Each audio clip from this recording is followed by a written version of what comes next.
teman-teman.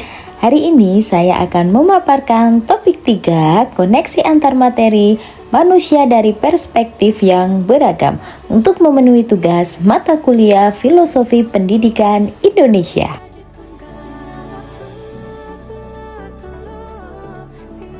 Materi yang saya paparkan hari ini yaitu keterkaitan antara topik 1, relevansi perjalanan pendidikan Ki Hajar Dewantara, topik 2, dasar-dasar pendidikan Ki Hajar Dewantara, dan topik 3, identitas manusia Indonesia. Materi pemahaman topik 1 tentang perjalanan pendidikan nasional oleh Ki Hajar Dewantara. Pendidikan zaman dulu, zaman kolonial, hanya rakyat keturunan bangsawan yang bisa menempuh pendidikan. Pada tahun 1854, berdiri sekolah dengan 3 kelas pembelajaran yang memberikan hanya pembelajaran membaca, menulis, dan berhitung seperlunya saja.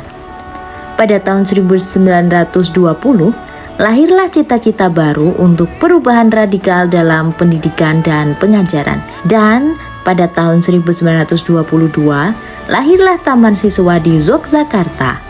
Taman Siswa lahir sebagai gerbang emas kemerdekaan dan kebebasan kebudayaan bangsa Indonesia. Materi pemahaman pada topik 2 tentang dasar-dasar pendidikan Ki Hajar Dewantara. Yang pertama, melaksanakan dan menerapkan merdeka belajar. Yang kedua, menjadi pamong bagi peserta didik. Yang ketiga, memperhatikan kodrat alam dan kodrat zaman dalam melaksanakan proses pendidikan. Dan yang terakhir, mendidik budi pekerti peserta didik dan berkolaborasi dengan orang tua atau wali murid. Seperti semboyannya Ki Hajar Dewantara, ing ngarsa sung tulodo, ing madya mangun karso, tutwuri handayani.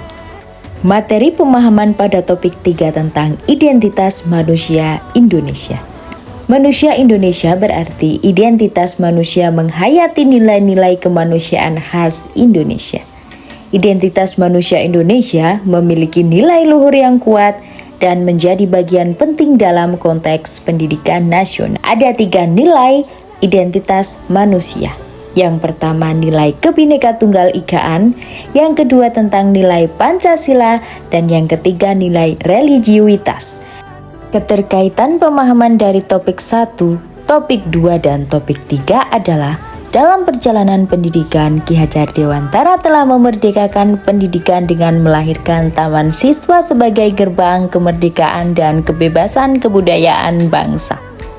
Ki Hajar Dewantara juga telah menuangkan banyak pemikiran yang dijadikan dasar pelaksanaan pendidikan di Indonesia.